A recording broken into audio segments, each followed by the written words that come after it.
looking at another all-important topic, which is very central to the successful management of intracranial lesions. And we have two presenters who are ready to take us through this journey. And hopefully it turns out to be a very fruitful evening. I will hand over the mic to the day's moderator, who is in person of Dr. Kelechi Ndukuba, a consultant neurosurgeon with the Alex Ekweme Federal University Teaching Hospital in Abakaliki. He's here to oversee the affairs of tonight's proceedings. So Dr. Ndukuba, kindly take it away from here. You're welcome. Okay.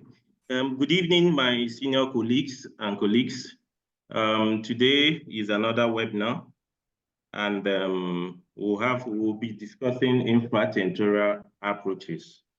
And we have the two presenters, Dr. Asim Opong, who will be dealing with the approaches and indications, and then Dr. Kasim Mohammed, who will be telling us about the retrosigmoid and midline suboccipital craniotomy. We also have our faculty already on board, Dr. Okezie Obasekano. All right. We recognize the presence of everyone here present, including the YNNF chair and the co-chair and the academic coordinator. Hello. So, hello.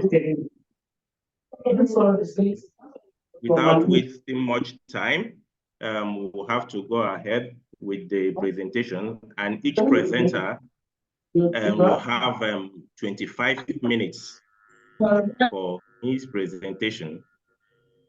All right, so the first to go should be Dr. Asim Opong with the approaches and indications.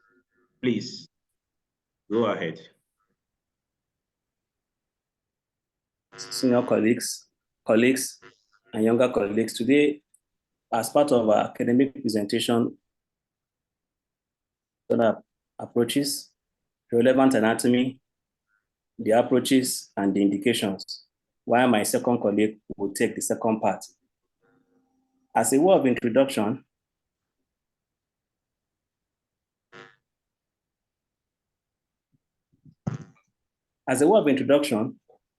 the dura is modified in the posterior cranial fossa as the tentorium cerebelli, which divides the intracranial cavity. The compartment of those that are above tentorium cerebelli are called,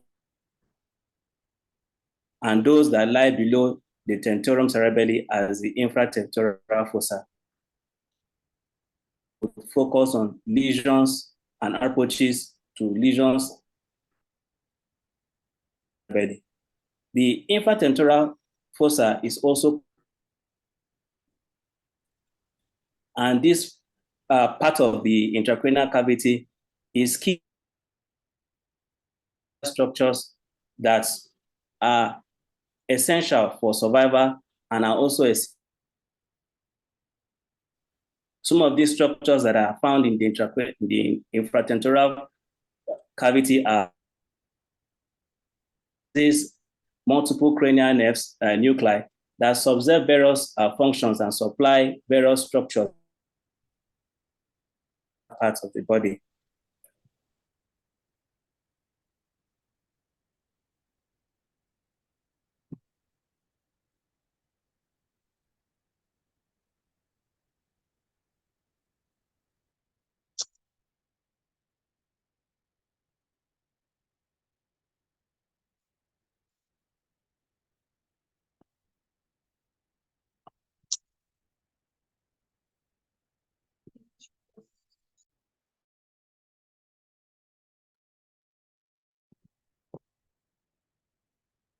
Yeah. Okay. This one. What approach do you think you did? Yeah.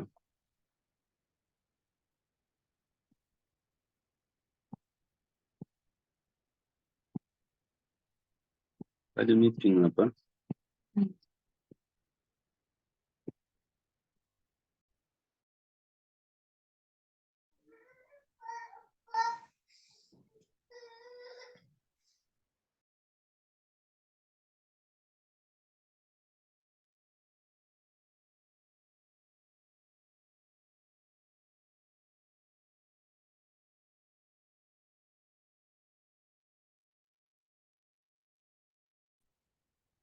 Okay. Network is not blocking. Just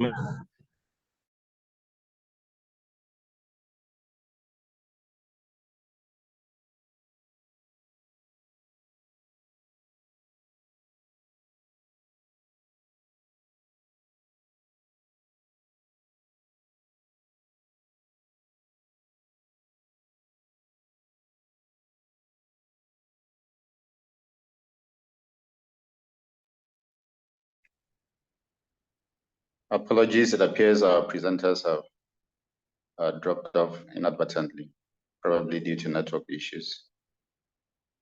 Let's kindly be patient for a few minutes as we try to get them to reconnect. Thank you.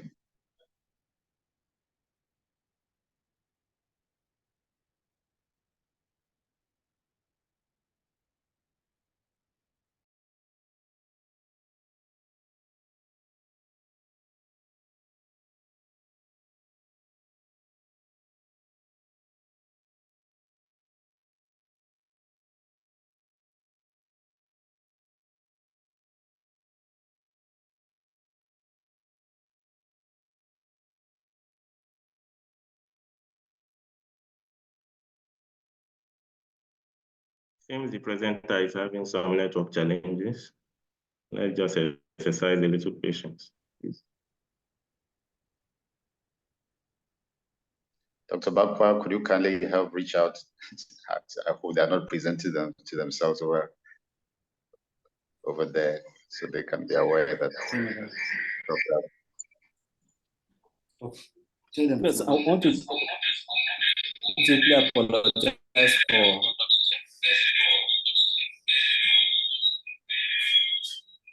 so we're logged out by network. Oh, sorry.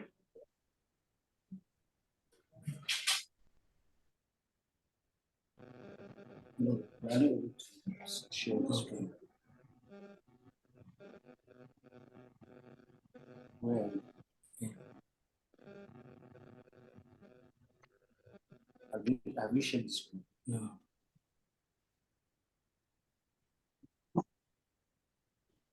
I don't pay attention a lot of things in the hospital. No, it's experience.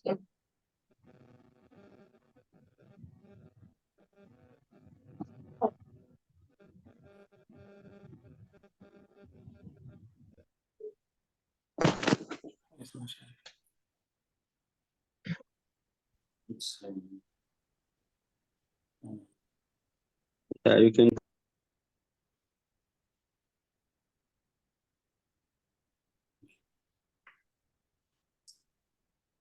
deep apologies, sir, for the break in transmission. The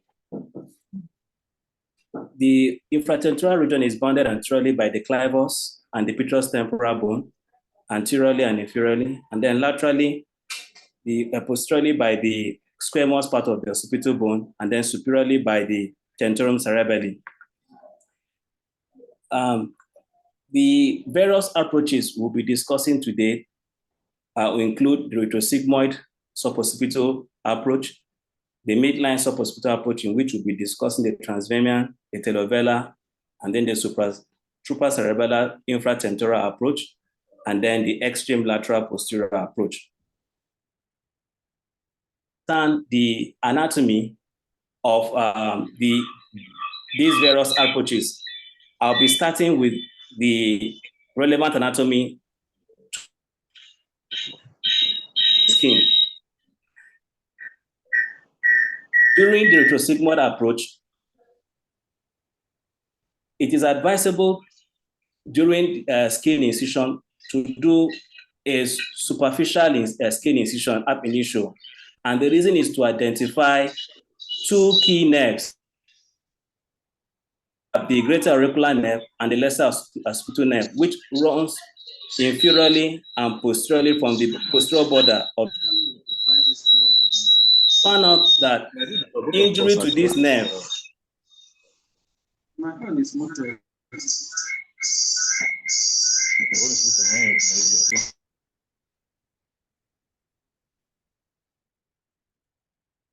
patients who had these nerves injured developed severe postoperative headache postoperatively.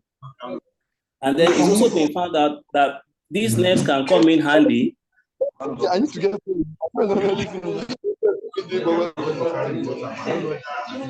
or you go get for road. No, I went to buy food. Hello?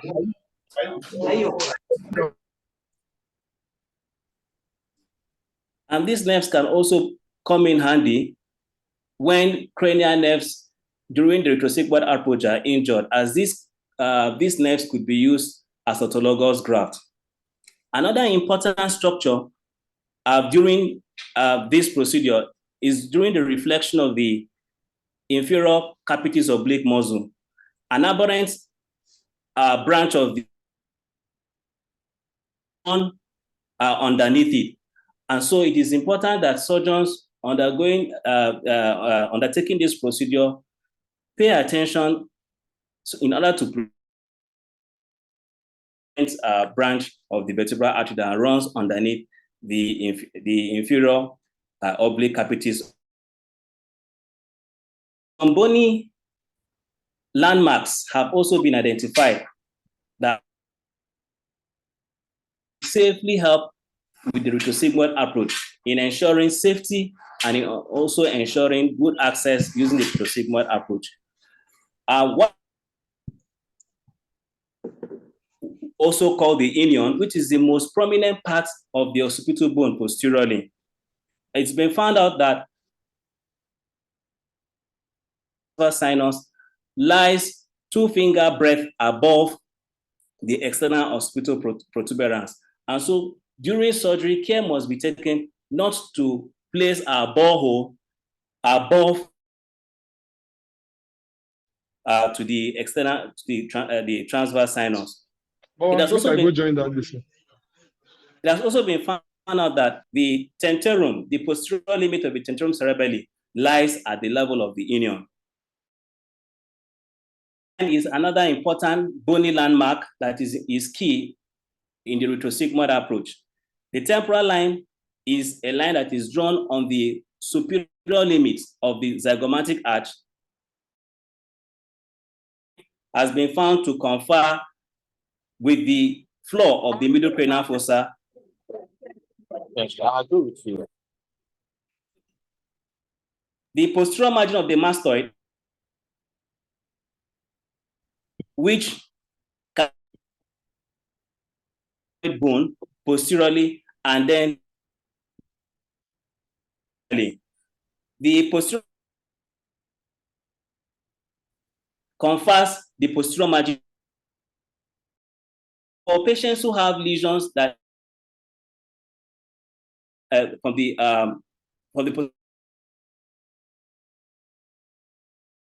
care must be taken anterior to the posterior to the posterior margin. The asteron is an identified because it and the for which craniotomy in patients undergoing retrosigmoid. Asteron is the junction between the occipital bone and the parietal bone, mastoid and the occipitomastoid sutures. Is about 4.5 centimeters posterior to the external auditory temporal line. And it is by drawing a line from the to meet at the ilion, drawn from the posterior margin of meets the temporal temporal line is this point transverse sigmoid junction as much as possible during retrosigmoid approach. The digastric groove, straw belly of a digastric muscle inserts on, is another very important bony landmark, as it extracranial and where the vertical segment of the sigmoid sinus lies. So for tumors that extend into the cerebropontal angle into the middle cranial fossa, care must be taken not to drill anterior and inferior to this groove in order to preserve the extracranial part of the facial nerve and the vertical segment of the sigmoid sinus. Posterior to the digastric groove is another groove called the mastoid emissary groove, which is 3 of the external auditory meatus and 1.5 centimeter line. This groove marks emissary vein runs to sinus. And so during craniotomies for using the retrosigmoid approach, care must be taken to avoid the mastoid emissary groove, as this vein can be injured and has been found to also be responsible for air. Most lesions in the P fossa angle into the middle ensure adequate access into the middle cranial canal. It is important for us to understand which houses the internal auditory meatus. Access this lesion and meatal tubercle is an important bony landmark between the internal auditory. This bony ridge surgery to expose the internal auditory into the internal auditory canal and has been found not to be associated. Just below the is the subarcuate foramen with the subarcuate artery, which is one of the distal branches of the, which we can find under this image. This artery can be sacrificed to access the internal auditory canal. And is divided into 4 quadrants by a vertical crest, transverse crest, dividing it into 4 superior quadrant that is occupied by the facial nerve and an anterior nerve, and then the posterior quadrant that are occupied by both the superior nerves. Lesions in the could extend into the middle cranial fossa, and usually a number of them will pass through the cerebropontal angle. And understand the anatomy of this region. The cerebropontal angle is bounded anteriorly and posteriorly by the cerebellum, and then medially by the pons. This angle provides a natural corridor for microdissection of lesions that move from the posterior cranial fossa into the middle cranial fossa. Beyond providing a natural corridor for microdissection, it also critical neurovascular structures also run within this angle, and so care must be taken in order to avoid injury to these vital neurovascular structures in these patients. Anteriorly, as we can find, the trigeminal nerve arises from the anterior part and passes through this cerebropontal angle where it now enters into the Meckel's cave by dividing into three terminal branches. Also within this canal, the facial nerve, the vestibulocochlear nerve also run through this angle, and so care must be taken in when accessing this angle in order to avoid either injury to these nerves and then preventing injury to them.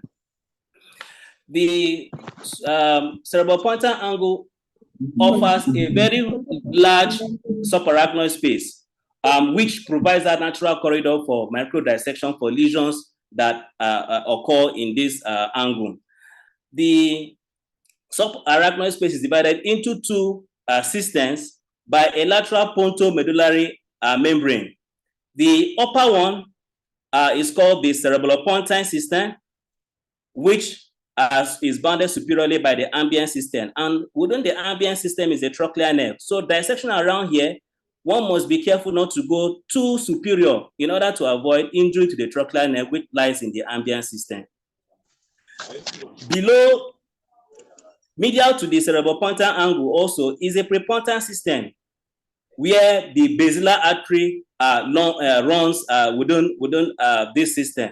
And so care also must be taken during the dissection, microsurgical dissection, to avoid entering into the prepontal system in order to prevent inadvertent injury to the basilar artery.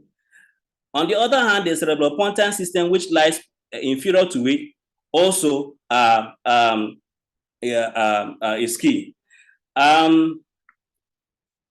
Lesions from the infratentorial, the various approaches we are going to be discussing, the retrosigmoid, can also be used to access lesions arising from the fourth ventricle. And so it's important for us to briefly look at the surgical anatomy of the fourth ventricle.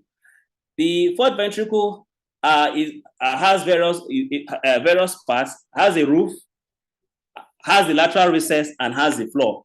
The roof is divided into two parts, the superior portion of the roof and the inferior portion of the roof. The superior portion of the roof is bounded by the superior medullary venum and then the superior cerebellar peduncles, where output tracts from the cerebellum, which is very key. And then the inferior portion of the roof is formed by the thylakoid, which is a thin membrane volume. It's important to note that the inferior medullary volume and the thylakoid do not have any functional neural structure that lies here. And so surgery lesion are usually not associated with severe neurological morbidity. The superior, the inferior surface of the roof fastidium. While on the other hand, the floor of the fourth ventricle is bounded by the dorsal surface of the pons and then the dorsal surface of the midbrain. Within this floor of the fourth ventricle are some key structures that is worth mentioning, especially for patients who have brainstem lesions with dorsal exophytic components that extend into the fourth ventricle. The facial colliculus, which is a bump on the floor of the fourth ventricle, is made up of the fascicles of the facial nerve with the abducens nerve, with the abducens nucleus.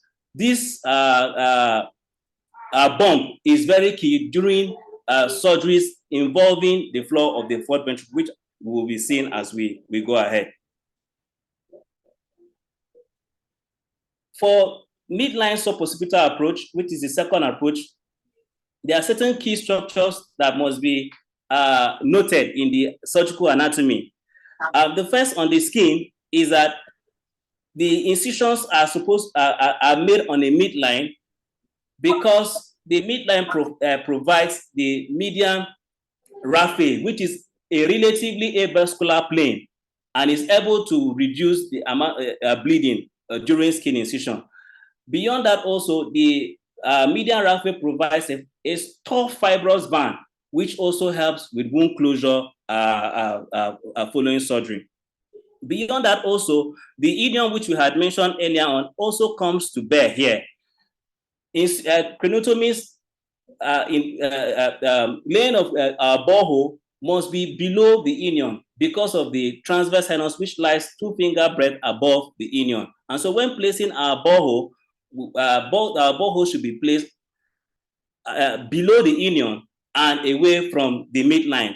The reason why borehole should be placed away from the midline is because in some individuals, they have prominent occipital sinus, which can be inadvertently injured in the process of putting our borehole. So boreholes are supposed to be placed below the inion and just lateral to the midline. Another important structure that must be borne in mind is the posterior inferior cerebellar artery, which lies directly over the surface of the suboccipital surface of the cerebellum, which is encountered immediately after glutomy. So care must be taken during the suboccipital midline suboccipital approach to be careful not to go deep, as the posterior inferior cerebellar artery just lies directly over the suboccipital surface of the cerebellum. In order to access lesions in the fourth ventricle, 2 main approaches have been identified: the transverment approach and then the telobellar approach. So I'll just be picking some of the key surgical structures that are required in order to be able to ensure safe surgeries with lesions within the cavity of the fourth ventricle. In the transverment approach, which involves splitting of the inferior part of the cerebellar vermis below the level of the superior medullary vein. Just like I said earlier on, that functional neural structures lie above, from the level of the superior medullary vein and above. Functional neural structures do not lie below it. So incisions made on the midline of the inferior cerebellar vermis, corticotomy could be done, and then which will now expose the inferior medullary vein and then the thallic choroidea, and with that, this will give us adequate access into the fourth ventricle.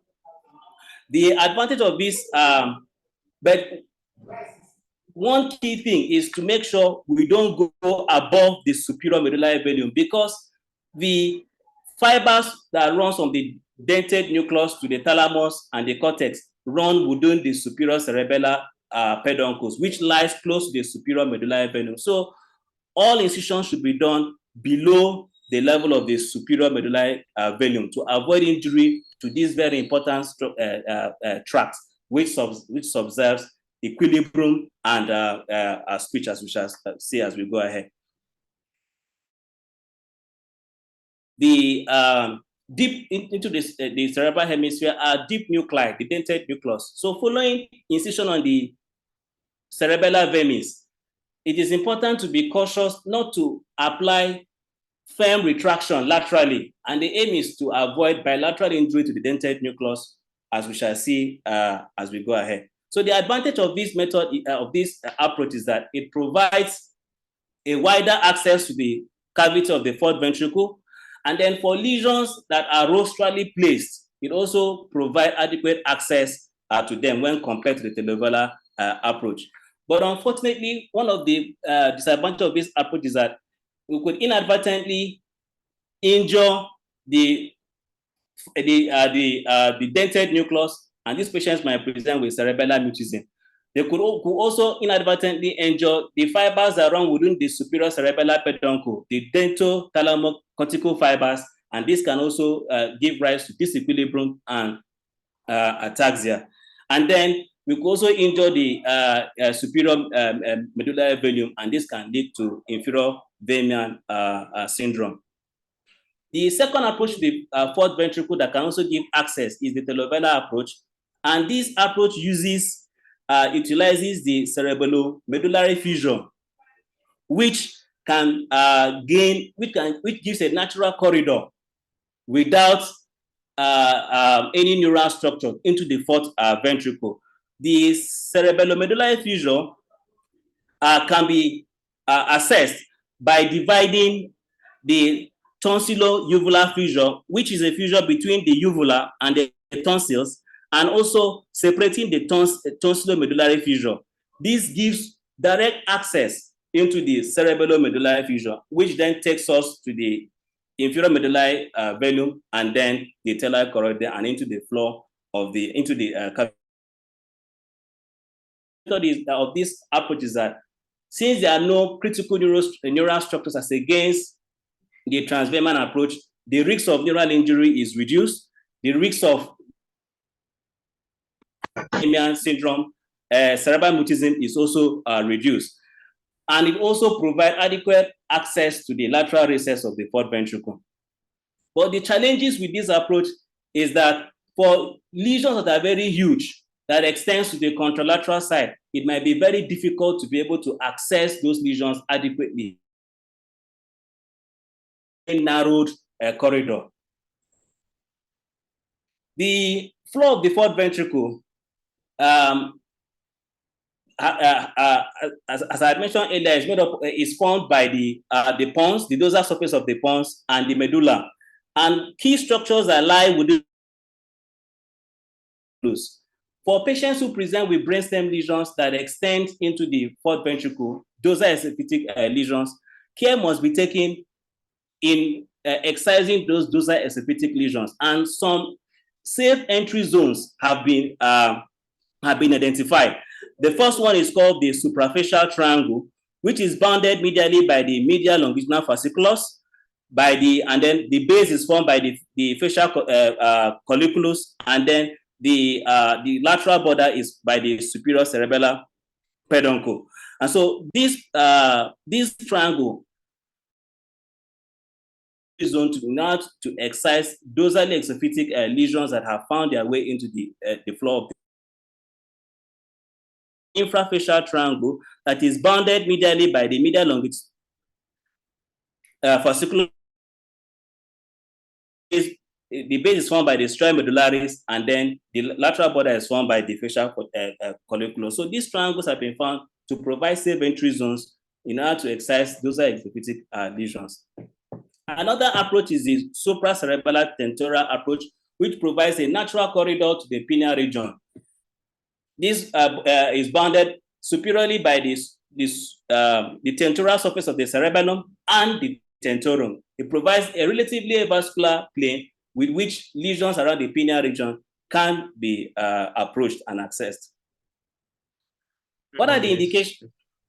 The indications for the retrosigmoid approach, they could be used to access cerebellopointine angle lesions from vesicular schwannomas to meningiomas, epidermolysis, especially in patients in which we hearing, the aims are to preserve hearing. This first image is a T1 contrasted axial cut MRI of a patient who presented with hearing impairment and who presented with tinnitus.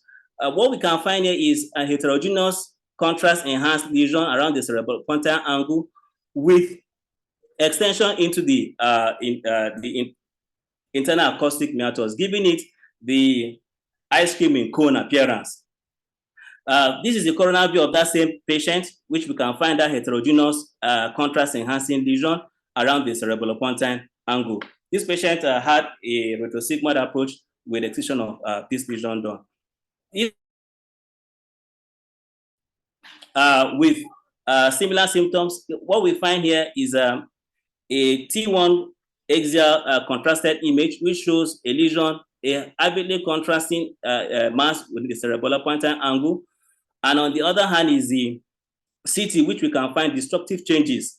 This patient had a CP cerebellopointine angle meningioma, which we can differentiate from vesicular schwannoma. The schwannomas naturally would have an acute angle between the petrous bone and the lesion, and they usually will present as heterogeneous intensity as against meningiomas that are usually homogeneous, contrast enhancing, and usually will have an obtuse angle with the petrous temporal bone. And then the other difference again is that the vesicular schwannoma will give the ice cream cone appearance when they extend into the internal auditory canal, which we don't find with meningioma. This is another a T2 weighted image, axial cut, which shows a lesion within the cerebellopointine angle with the same intensity as CSF, an epidermoid cyst. This patient also benefited from the retrosigmoid approach. Another indication for the retrosigmoid approach are for lesions that are within the cerebellar hemisphere. These lesions could be metastasis. They could be primary intraaxial lesions like hemangioblastomas. They could also follow hemorrhagic stroke within the cerebellar hemisphere, and even abscesses. They can all be accessed using the retrosigmoid approach when they are confined to one hemisphere. Also, vascular injuries, vascular pathologies such as aneurysms of the pica, the vertebral-basilar junction aneurysms can also be accessed using the retrosigmoid approach. Please try to round up. Thank you, sir. For the midline suboccipital craniotomies, indications include for patients presenting with carrier malformation, like we find in this image, which is a T1 sagittal image showing crowding of the P fossa with the tonsils below the foramen magnum. The progressive craniotomies can be done. Patients with midline cerebellar lesions, hemangioblastoma, polycystic astrocytoma, they can be accessed using the midline suboccipital approach. The first image here is a T1 contrasted axial cut, which shows a midline large cystic mass with an enhancing mural nodule.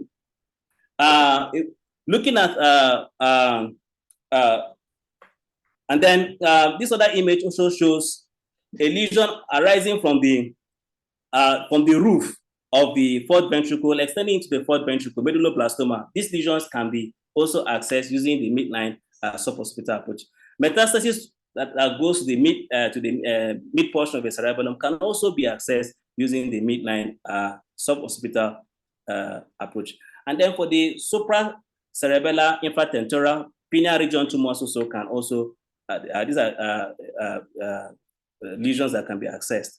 For the extreme lateral suboccipital approach, lesions that lie in the anterolateral aspect of the brainstem can be accessed using this approach. Thank you. Okay, thank you very much for the wonderful presentation. I think the next presenter should try to keep to time better. Please, if you have any questions, please note them down. After the next presentation, we'll take the questions, or you can put it up in the chat box. Please, the next presenter, Dr. Kasim Mohammed. You can go on, please. Good evening, all. This evening, I'll be discussing retrosigmoid and midline suboccipital craniotomy. And I'll be doing that using this introduction. The infratentorial compartment has a limited space, and it contains very vital. Because of that, posterior fossa surgeries are usually technically demanding that and operative planning, the conduct of the surgery, and also is used to assess the posterior cranial fossa. However, today we will be discussing midline suboccipital craniotomy. The suboccipital sinus and the torcular superiorly, and then the transverse sigmoid sinus foramen magnum. The retrosigmoid approach provides access via the suboccipital bone, posterior to the sigmoid sinus, and then following the craniotomy, the dural opening provides access to the lateral cerebellar hemisphere. While the midline suboccipital craniotomy provides access to midline posterior fossa structures. So I would start by discussing the retrosigmoid craniotomy. The indications have been discussed by by the previous presenter. However, it is important for patients that have non-patent or occlusion of the contralateral, transverse, and sigmoid sinuses. Other forms of approaches should be considered because the surgery has a significant risk of injury to the transverse and sigmoid sinuses, and so doing that will be counterproductive. The goals of the surgery includes: one, we want to provide a sufficient bony access to allow surgical instruments that are used for the surgical procedure to have access to the surgical lesion, and then also for the operating microscope light to reach the operating field. And then also we want to make sure that the craniotomy we make allows for minimal retraction of cerebellum and other posterior fossa structures in order to reduce the operative morbidity. Pre-operative workup would want to do baseline investigations for these patients and also want to do a neuroimaging to identify the location, the size, and relationship of the lesion to the very vital structures within the posterior cranial fossa. While a CT scan is particularly important in defining bony anatomy of the posterior cranial fossa.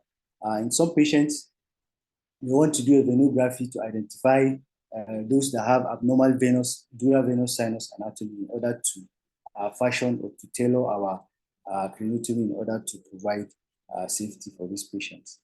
For elderly patients that have comorbid cervical spondylosis, we want to rule that out because most of the positions that are used for this procedure improve significant neck flexion. And so doing that in a patient with comorbid canal stenosis may worsen the patient's condition. For those with CP angle lesions, we want to do a complete audiologic evaluation using Pilton audiometry, space discrimination, and brainstem auditory evoked potentials. It is important for those to give significant consideration for CSF diversion because of the location of these lesions. Most of these patients, over 70% of patients will present with obstructive hydrocephalus, along with primary pathology they present with. And so, despite the removal of the lesion or tumor in the posterior cranial fossa, up to 30% of patients may still have significant hydrocephalus that will require permanent CSF diversion. And so, this should be considered using the Canadian preoperative evaluation, preoperative post-resection hydrocephalus rule in order to identify patients that are at risk of developing hydrocephalus post-operatively that will require CSF diversion. And so for those that are high-risk patients, it is important that the CSF diversion should be done either by passing a VP shunt insertion or an ETV can be done for these patients prior to the surgical intervention in order to reduce post-operative morbidity. And also in our environment where we require, sometimes surgery may not be immediately available to this patient. It's important to do CSF diversion in order to ensure that this patient survives until when surgery is possible. Where facilities are available, pre-op embolization of vascular tumors should be done. And then it is important to discuss consent and obtain an informed consent from these patients. The standard equipment we need are the standard craniotomy sets, and then other adjuncts that we use for craniotomy for tumor excision or other forms of neurosurgical intervention. But importantly, we need an operating table that can be manipulated because we want to assume a particular position in doing these surgical procedures. Neuronavigation, where available, minimizes time and also increases safety because it identifies this dural venous sinuses and they can easily be avoided during siting of craniotomy. And also, it's also for patients that have it also helps with precise sizing of the craniotomy in order to reduce unnecessary exposure. Intraoperative MRI, where available, helps with determining the extent of resection. For those with interaxial tumors, intraoperative ultrasound is important in identifying where to make a corticotomy in order to have access to these lesions. Importantly, neurophysiologic monitoring is another adjunct that is important in management of these patients. We do that by monitoring the EMG, can monitor the, that is for most of the cranial nerves, and do brainstem auditory evoked potentials or the use of compound auditory potentials. Anesthetic considerations, these surgeries are done under general anesthesia. However, it is important to have some adjuncts that ensure safe monitoring of these patients during the procedure. It's important, where available, a precordial Doppler monitor should be used, or transesophageal patients that may develop air embolism, which is a complication associated with this procedure and some of the positions as we discuss subsequently. Invasive blood pressure monitoring, important. Using short-acting muscle relaxants, especially when neurophysiologic monitoring is going to be used for this surgery. Antibiotic prophylaxis. Brain relaxation techniques, hyperventilation to ensure the partial pressure of carbon dioxide is 25 to 30 millimeters of mercury helps with brain relaxation. Mannitol, dexamethasone to reduce cerebral edema. And then for patients that have lesions that would prevent early access to the cisterna magna in order to drain CSF and ensure brain relaxation. A lumbar drain can be inserted as a temporary form of CSF diversion in order to help with brain relaxation intraoperatively. Neurophysiologic monitoring, like I mentioned earlier, EMG potentials, cochlear nerve function, and then for those that are undergoing surgery for lesions within the fourth ventricle, mapping of the facial nucleus is important in the floor of the fourth ventricle. And the next, after anesthesia, is to position these patients. There are a lot of position options available for the conduct of this surgery. However, it is important to know that optimal positioning for this procedure includes patient position should expose the lesion within the center of the operative corridor. And then the position should ensure that gravity can be utilized in ensuring adequate. Then also it should confer minimum risk to the patient. One of these positions that are commonly used is the lateral oblique or the park bench position, where the patient is placed in a left lateral position, depending on where the location of the lesion is. The neck is rotated laterally in order to ensure that the mastoid prominence is the highest point in the operative field. Also, some form of should be given in order to prevent excessive neck flexion. And so it should admit at least the sternamental distance should at least admit 2 to 3 finger breadths. Then the lower limbs, a pillow is applied between the two lower limbs, and then the ipsilateral shoulder is retracted using an adhesive tape.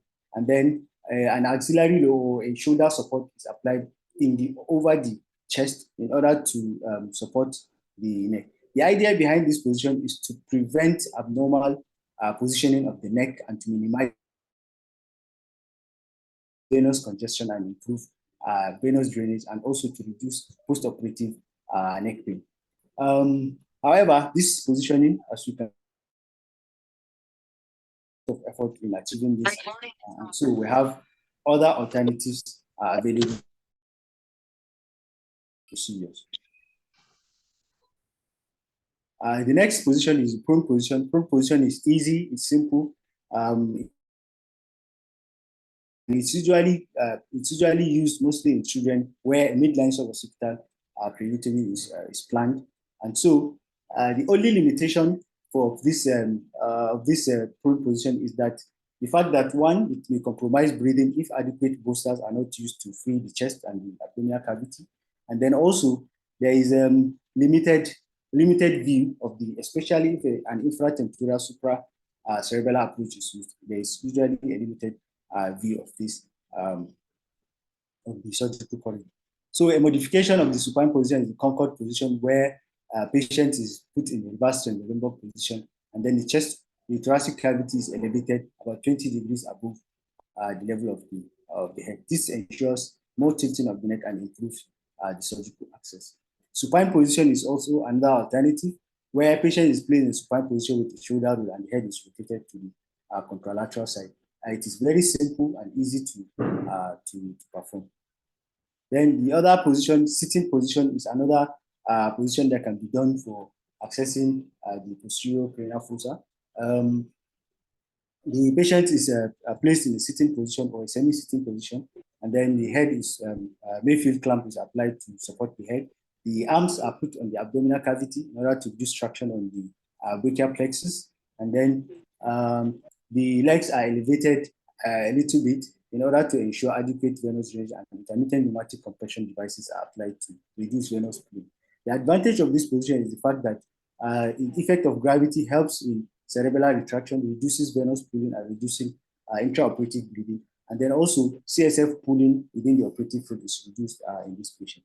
The significant complication that usually associated with this is the risk of air embolism.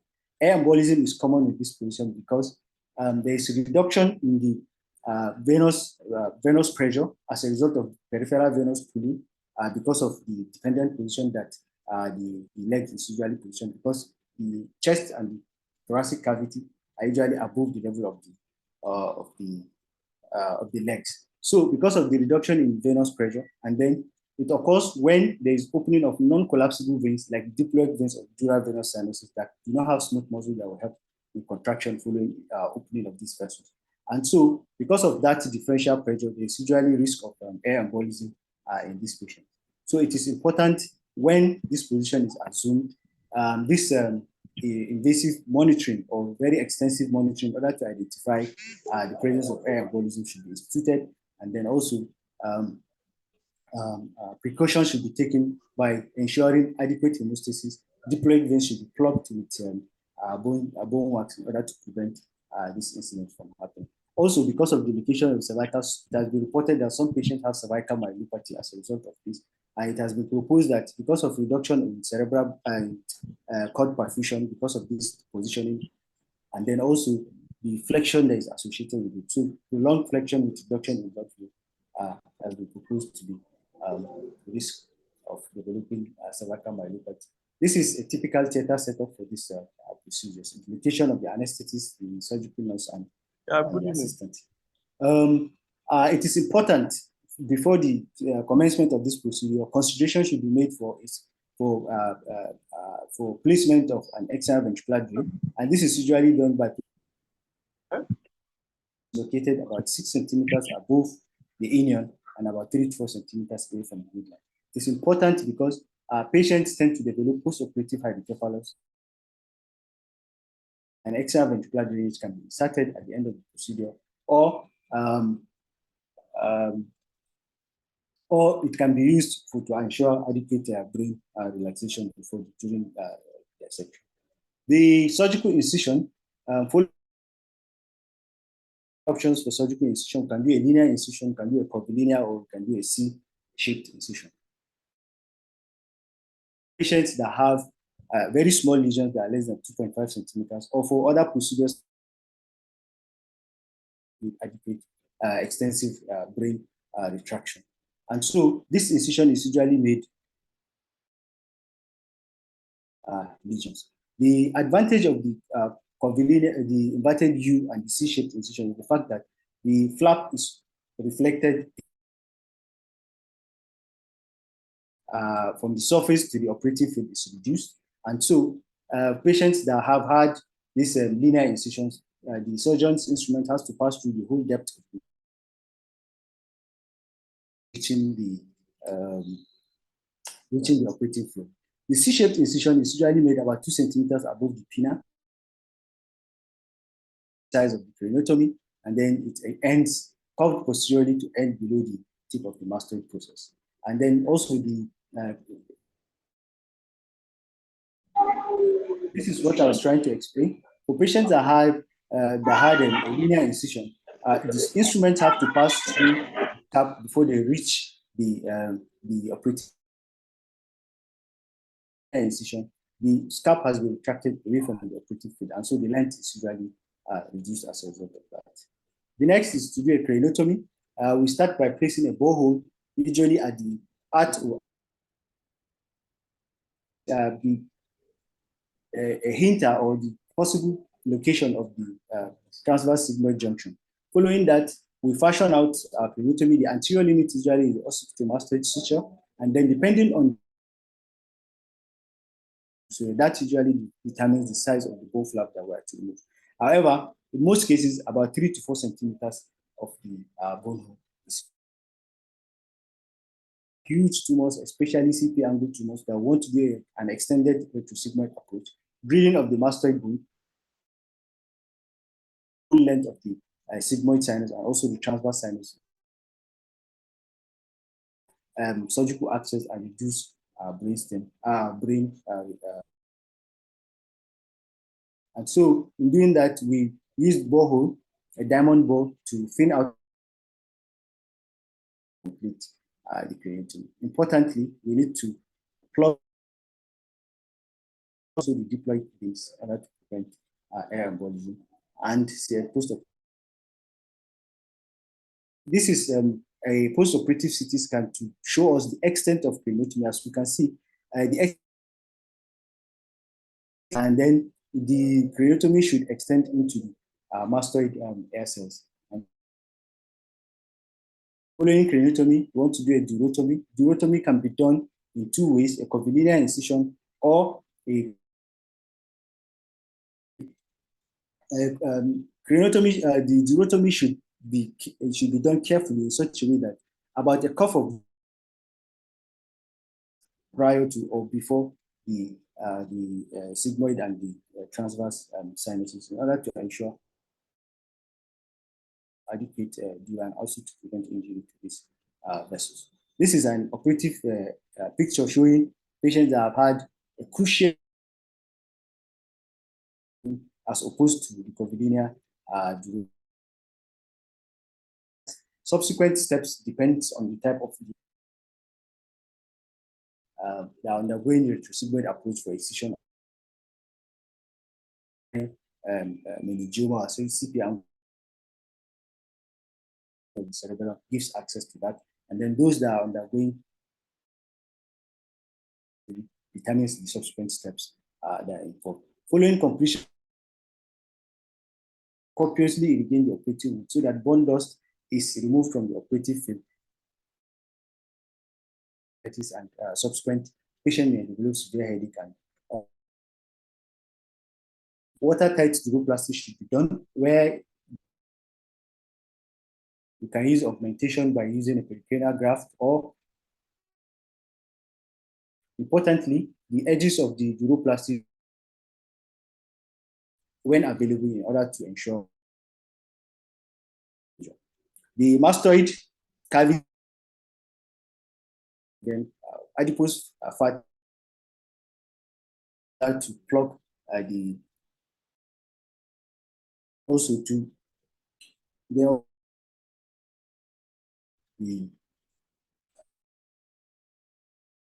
mastoid air cells. Either the titanium mesh or usually you can replace the bone and then acrylic. Wound should be closed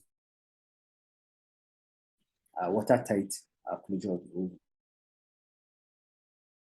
Some of the indications have been discussed. Presenter, then also surgical operative equipment required for the consideration are also the same. And then important positioning similar, but most can be on the park bench. The incision midline union 2 centimeters to CT. It's important to maintain to make the incision within the avascular plane. Following that, suboccipital. Thank you. Suboccipital para suboccipital should be taken. Use of especially in the lower part of the vertebra. Be careful during that. Those are placed at the level of the nuchal line, gives the outline of the transverse above on the superior nuchal line in order to be safe, and then subsequently extend. The other options, some do to we can extend by taking out the posterior margin of the foramen magnum. This provides better access, and when you are doing the part of the surgical procedure, then C1 laminectomy can. This is a CT, post-op CT, showing that craniotomy that should be done. Following that, The inferior limb of the is usually in a paramedian fashion in order to avoid the be careful not to involve marginal sinus from should be shut off the transverse sinuses. And following that, indication for the surgery for those with fourth ventricular tumor is usually after duroplasty by augmenting by using a graft, augmenting the duroplasty with bone is replaced, and then post they require post of give antibiotics and analgesia and want to observe those that have had EBD should be weaned off.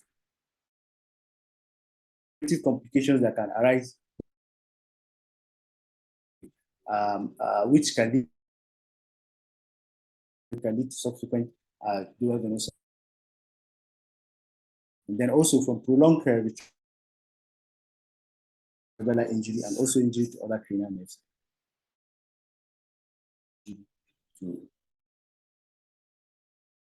Post-operative is one of the fatal. The limited space and the of edema is usually very fit.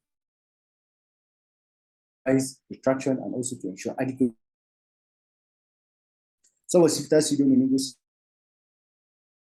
post-operative, but the wound is intact. There is and so patients usually associated with this procedure, and so post conservative management do well with conservative management. Repair. So, and then breathing wound. Other cranial, lower cranial,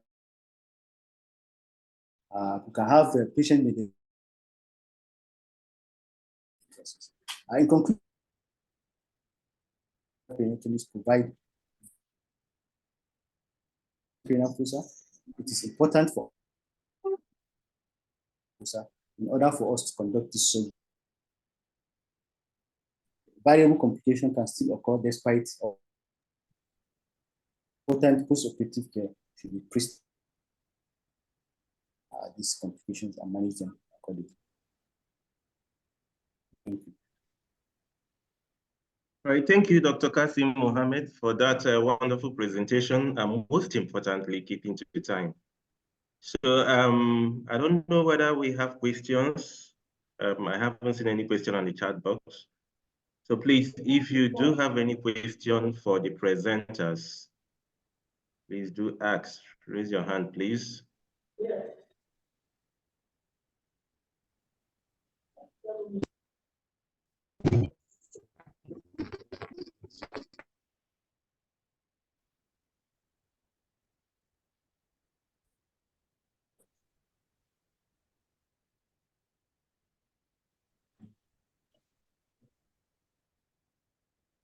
Okay, in the absence of any questions, I think it is time to invite our faculty.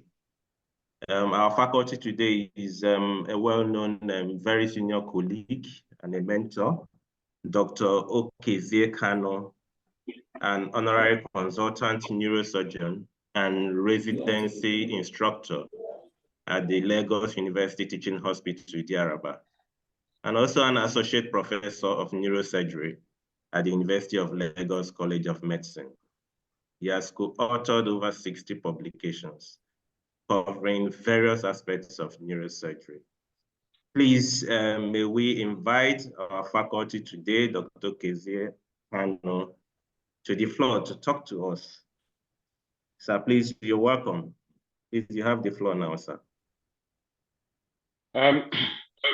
Thank you very much. First, thank you to the organizers for kindly inviting me as a right. It's a big privilege and an honor, and I do not take it for granted. It's beautiful being an active part today. I usually prefer my previous roles as a passive participant.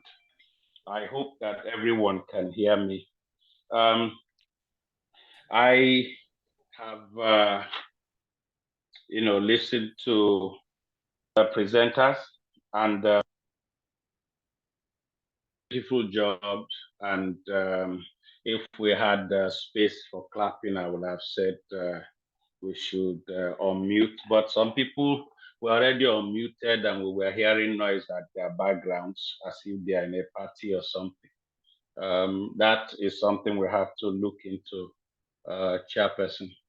So we've had beautiful topics today, and they border on approaches to posterior fossa, and we have dealt with the anatomy. But I just needed to mention a few things about issues about anatomy when the presenter made mention of incisions at the midline. I just need to say that most of the times the lesions are large, and in approaching them, once you've opened the dura, you may not be needing to make except to stick to the lesion, and then it will take you to where it's going. Positioning is important. I usually would say, especially in a small lesion, that the lesion often makes the path clear to the surgeon, such that extra incision and even retraction may not be necessary. In the course of discussion, I also had someone mention lumbar drain. And I was wondering why lumbar drain, when it was also described that most of 70%, according to him, of the lesions will cause ventricular dilatation. Going to do a lumbar drain on a patient with raised intracranial pressure, especially in this setting, may just make you having some issues after the surgery when the patient is recovering. Lumbar drain only becomes necessary when you're managing CSF leak. If observing CSF leak continues, then you put a lumbar drain. And if after a week it doesn't resolve, then you might need to review. Those are done. Then there are the issue of use of terms, craniotomy and craniotomy. We have to know what we are saying and why we are saying it. Then the issue of irrigation. Please, once you have taken out bone, either by using ronger or drill, it's the best time to wash. Rinse copiously and then wash off the bone dusts before you start opening the dura. Don't wait till after surgery to do that. The irrigation after surgery is to wash out blood and every other thing, but the irrigation before you open the dura is to take care of the bone dust after waxing the edges, and then that makes the dura clear for you to make your incision on the dura. Let me go generally and then say some things about the retrosigmoid approach.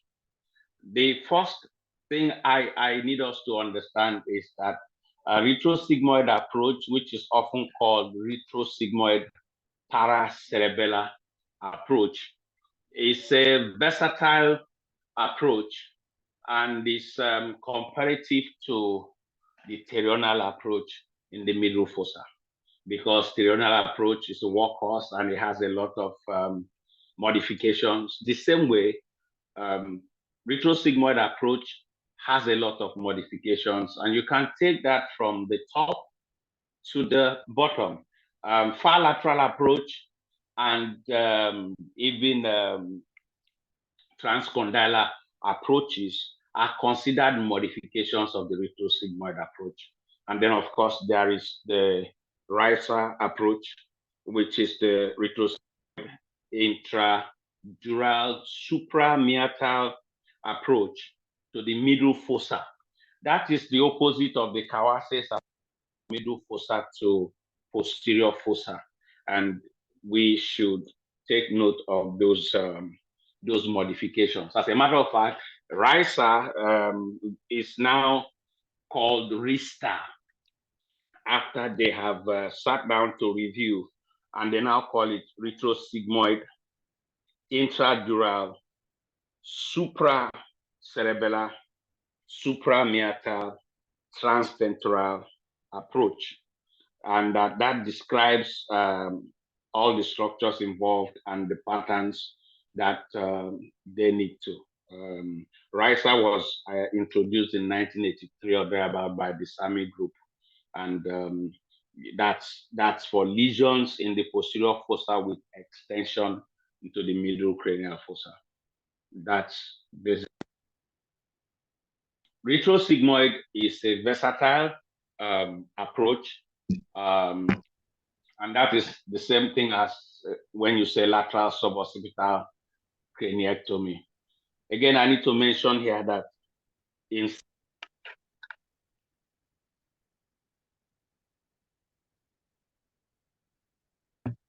comes on before you make your incision. Your incision is determined by your approach and the positioning of the patient. So often people say, oh, approach, you start talking about incision. No, anybody can choose to make an incision that he or she is comfortable with, that can expose the area of interest, and they be based on vessels around the area that can help the wound. In the course of this discussion, we've heard about linear incisions, C-shaped incisions, and the rest of them. Let us always remember that anatomy is key. And anatomy, both, cadaveric anatomy and radiological anatomy, combine together to give you an understanding of what you're dealing with before you go in. And I dare add the anatomy of the tumor. Because the tumor itself will alter the anatomy that you have in regular or normal human beings. So you need to understand what the tumor is doing, where it is going, where it's coming from, what structures it is pushing in or out before you open up, so that you know where the critical structures are going to be and where you're going to meet them. That's why when you open up, you should have planned your timing, your incision early and your approach, and determine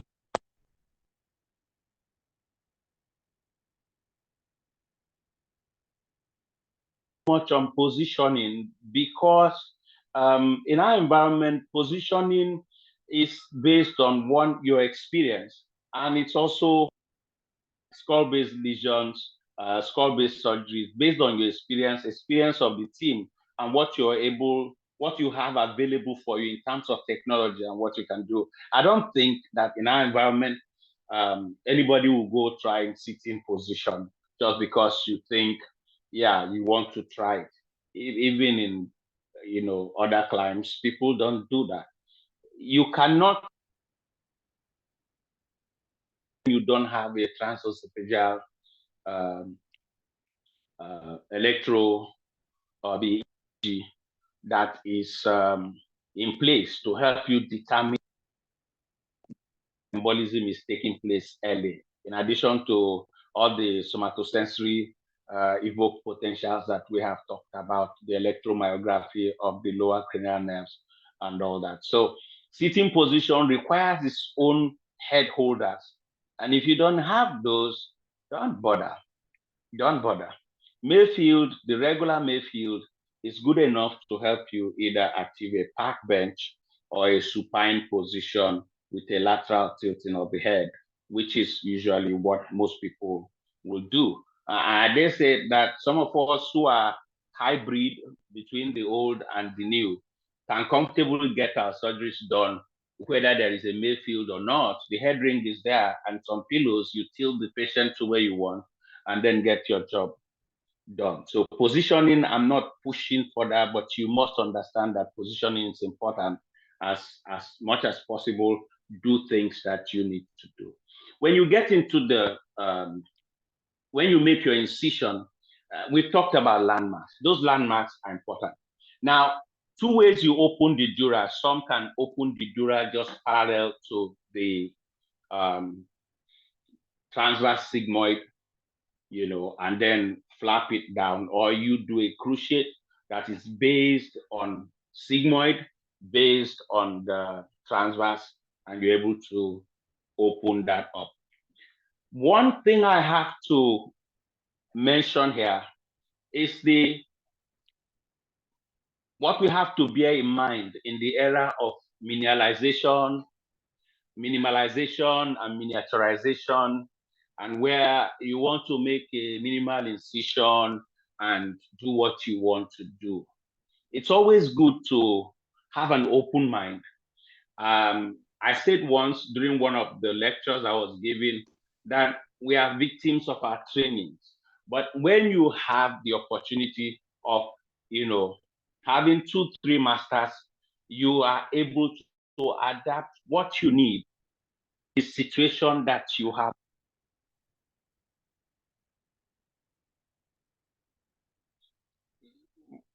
Two people, one unfortunately passed on just last month. Fukushima dealt with me in the areas of retrosigmoid approach. You have to find his coin, the coin that he sterilized, which is what he will use to put under the microscope and show you that this is how much the craniotomy he was going to make will be. Now, don't go doing things like Fukushima when you don't have what he had in terms of, you know, instruments he had. Don't do that. On the other hand, Van Overbeek took time to bring me to that space where I could appreciate what is minimally invasive and what is maximally invasive. If you're dealing with the posterior fossa, one thing you have to understand is that you need a good view of where you're going, especially in our environment where the navigation is not there. Do your exposure and be as maximal as possible. It has an advantage. If you go lower down, you get into the cisterna magnum and then take out your CSF. But I will always advocate that you put your phrasial butthole before anything, especially when you have a relatively dilated ventricle. Put in your butthole and use that to take out CSF. CSF is your friend. CSF is your friend. CSF can be very holy and sensitive, but CSF is your friend. And if you use the CSF very well, you get to where you're going without much of issues. Now, depending on pathologies, there are about 3 corridors after you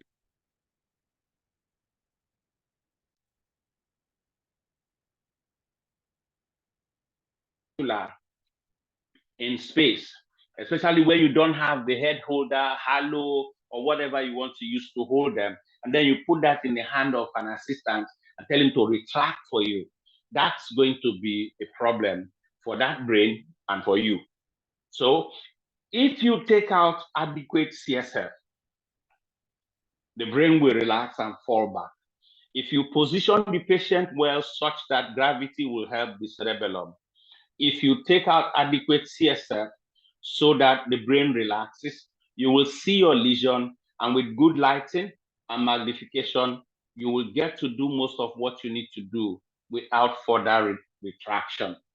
That's to advocate. And for that, I tell people, have a way you take out CSF and be very patient in taking out CSF. I used to tell my colleagues where I was asked to take out CSF, and to me, after 5 minutes,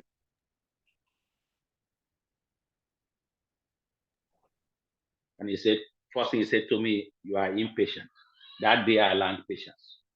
So be patient, take out CSF, let the brain relax.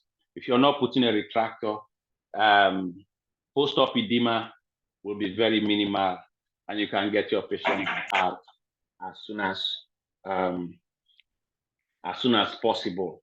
So when you get in, there are 3 corridors usually described, the 3 corridors you have to look at.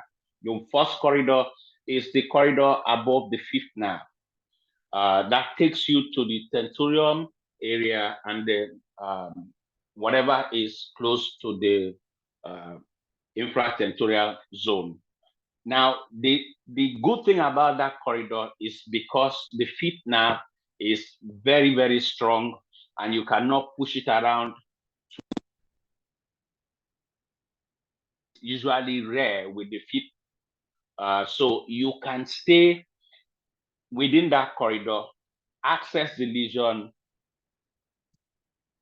as much as possible, call it out, keeping away from the region close to the brainstem, and be as much as possible close to the bone and decompress that. Is between the 5th nerve and the 7th, 8th.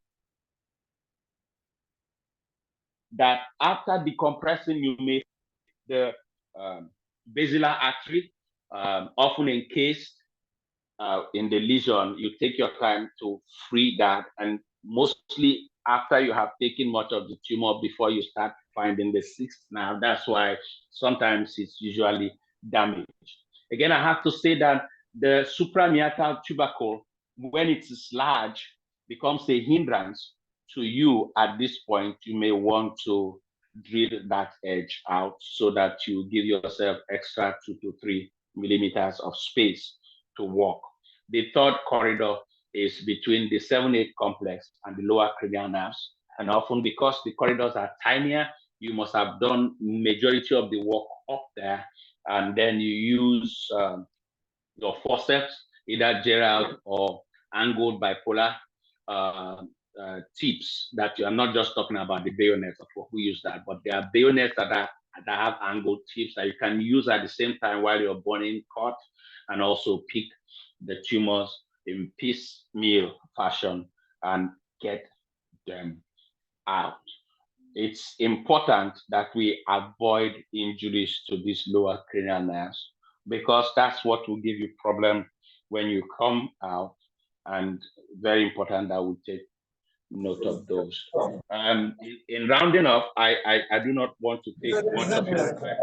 I need to mention that whatever else you're doing that is located lower down, if you have to do a hemilaminectomy of C1 or C2, depending on what you're looking for, aneurysms, pica, and the rest of them, be very careful that you do not damage the vertebral arteries. I think those ones have been mentioned in the course of this discussion. So this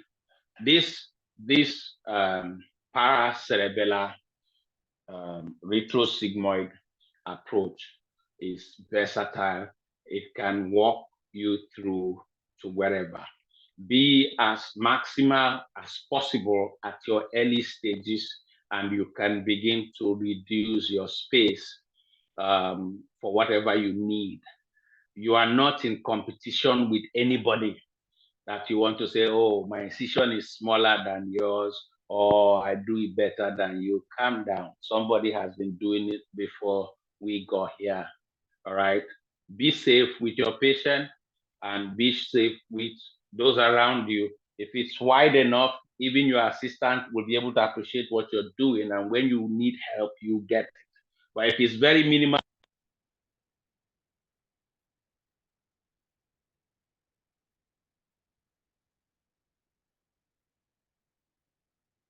CSF leak is not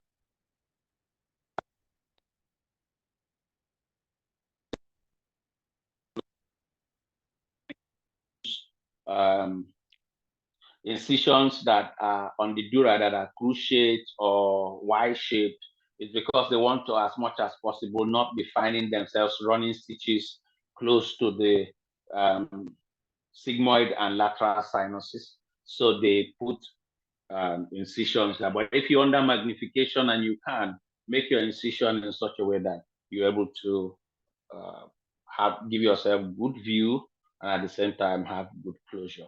Remember that waxing is not over even after the tumor is removed. When you close, look again into those places you waxed before.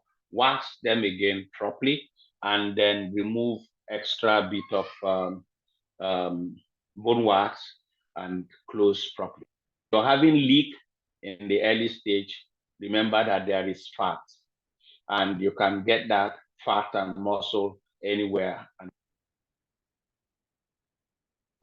same patient again. Going to midline, I think a lot has been said, and I think we should just bear in mind that retraction one is not good.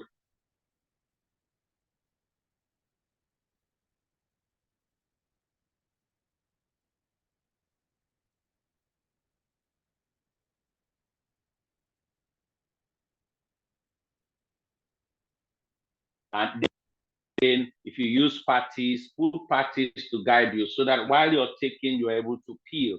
Remember that you don't have much space. Stick to the middle of the lesion, core it out as much as possible. The rest of it will fall back.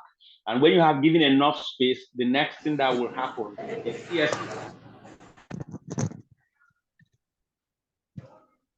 telling you that you have had good decompression. Adjust, look in, find what you need to find.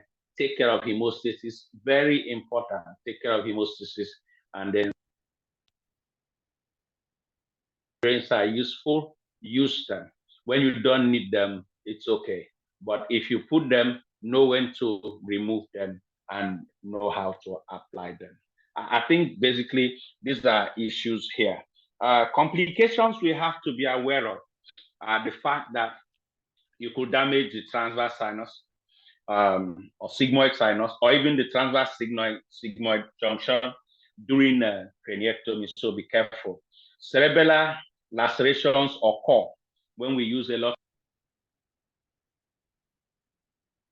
You just have to lay Surgicel on those and use your anti-edema drugs. Petrosal vein lacerations occur, be aware of them and then take them. During drilling of the open, so don't suction, cover it with muscle and glue. Inadvertent abortion of the jugular bulb is possible when it is highly placed. Look at your CT imaging properly and identify the jugular bulb. Occur, especially when you're approaching the tentorium, the fourth and the sixth cranial nerves, you must look out for them because they are frail and very small. CSF leak, lumbar drain when it is necessary. And if after a week lumbar drain has not solved the problem, you may need to take the patient in. Pneumocephalus is possible. If it's just simple pneumocephalus, you do nothing if you are properly closed. But when there is tension pneumocephalus, you need to go put in a drain and then wash out with saline. Very important. Cerebellar hemorrhage and ischemia, though it's rare, if you don't manage your vessels properly, you may have problems with those. Lower cranial nerves can occur, and sometimes they do. So do swallowing tests before you extubate the patient. Otherwise, use NG tube to feed to avoid aspiration. Midline, somebody mentioned.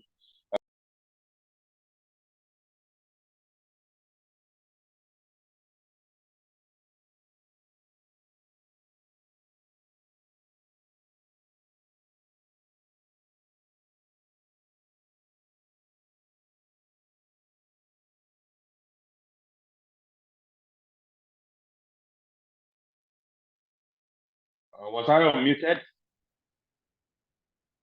Yes, just about 30 Hello? seconds ago. Can you hear me?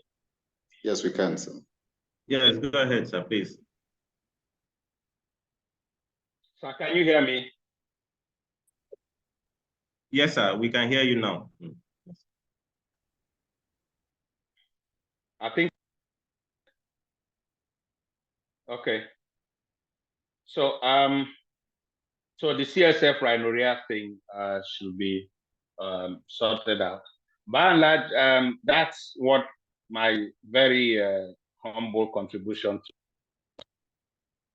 for bringing me here, and I've learned.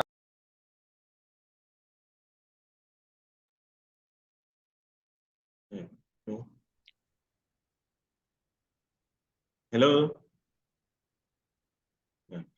Thank you very much, sir, for these wonderful contributions.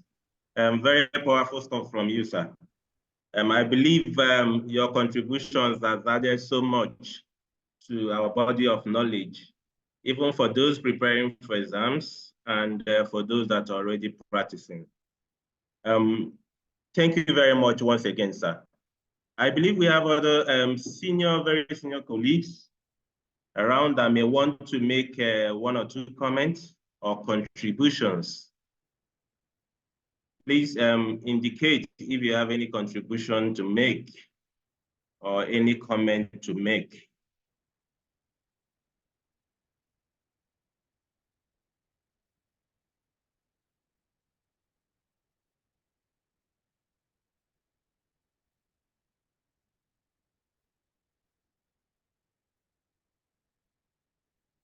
Okay, in the absence of any, I think we'll draw the webinar to a close. And once more, we want to thank our faculty Are there questions today. in the chat box?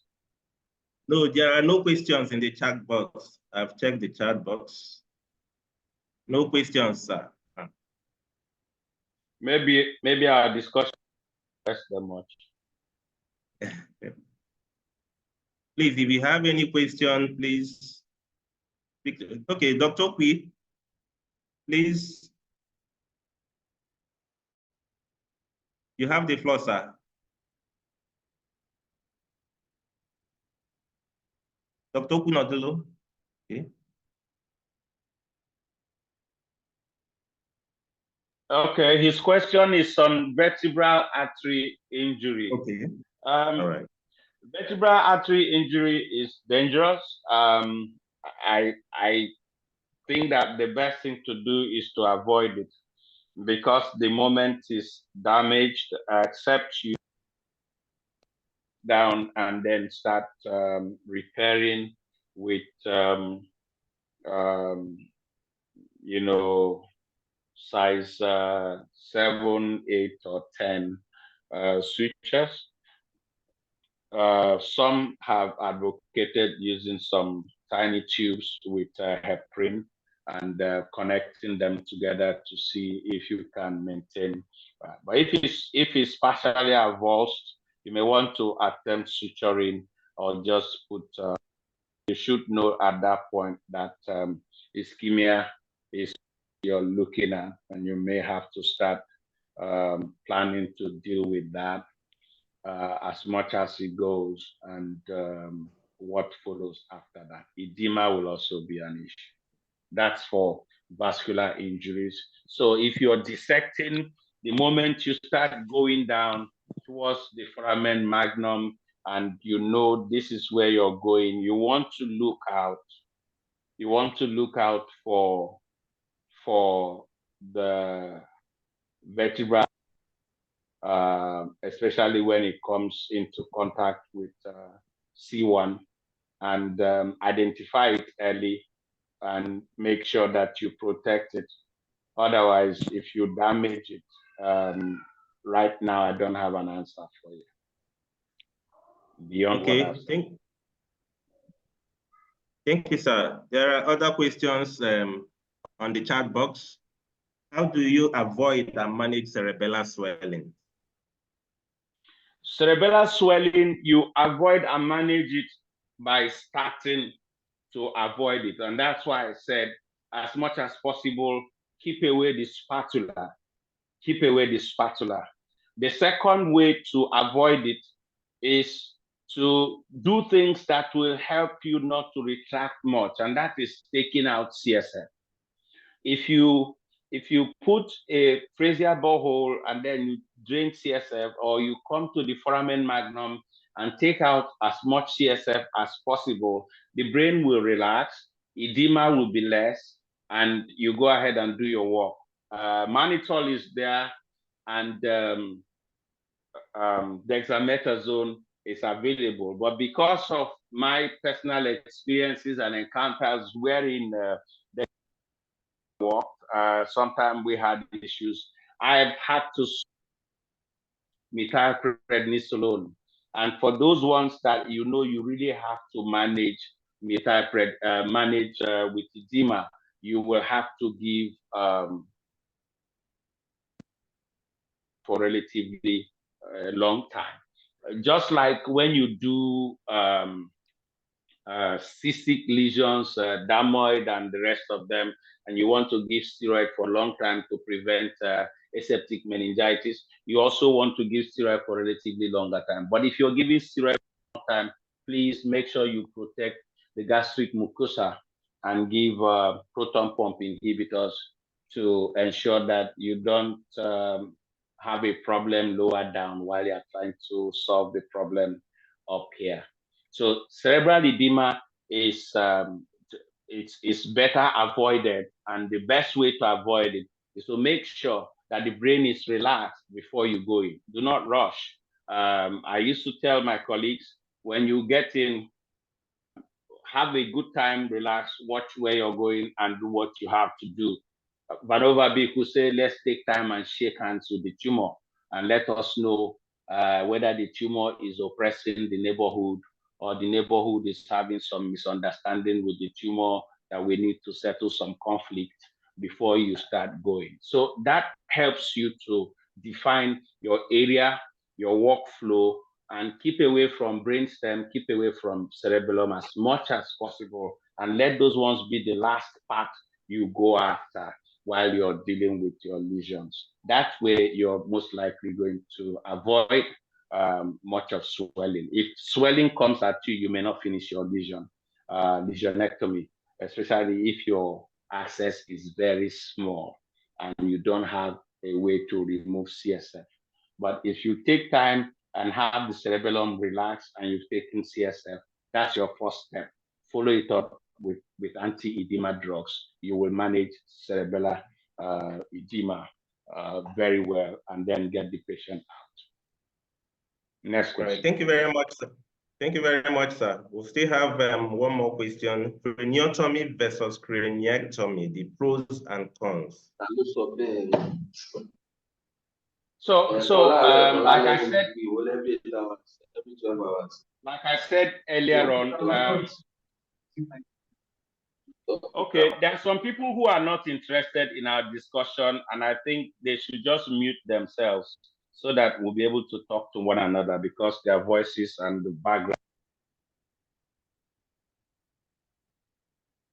depends on where you are and what you're dealing with. If the brain is well relaxed and you want to put back the bone, that's fine. The good thing about the areas we have worked is the muscle in those areas.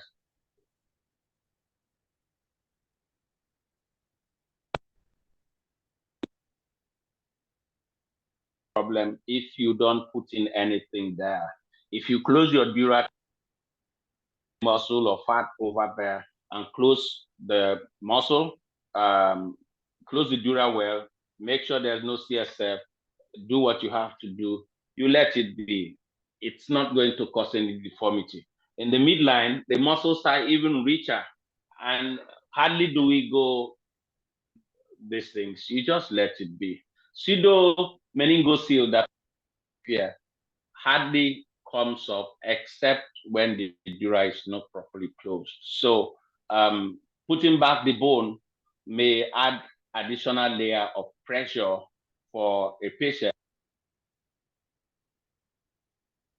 cerebellar edema we mentioned earlier on.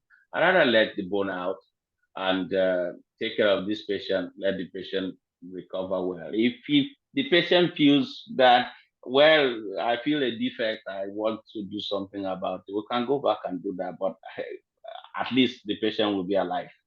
So craniotomy is good. If it's a small, use a mesh, cover that small hole and leave it and go. But if you're going to battle with edema, I think that you just let that place as soft as it is and do what you need to do and get your patient out of ICU as soon as possible. All right. Thank you very much, sir, for the great lecture you've given to us today. I don't think there is any other question or any other comments or contributions.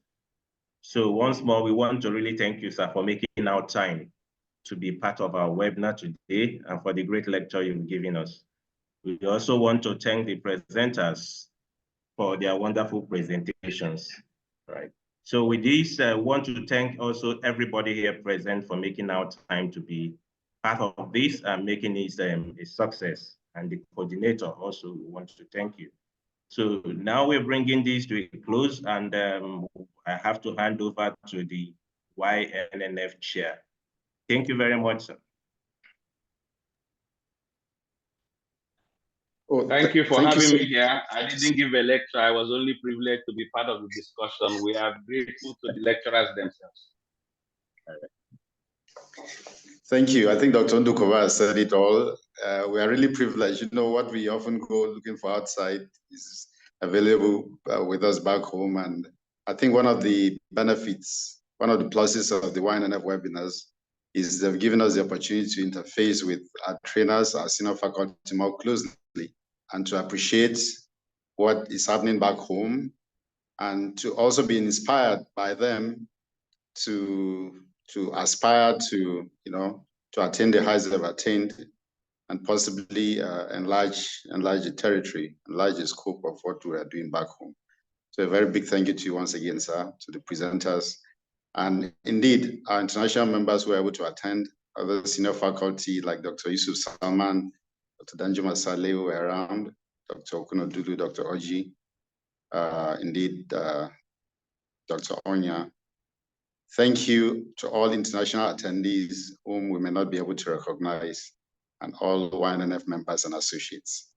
We'll make it a date again next month by God's grace for the next topic, which will be announced to us in due course.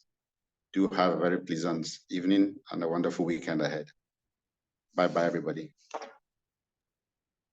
Thank you and bye.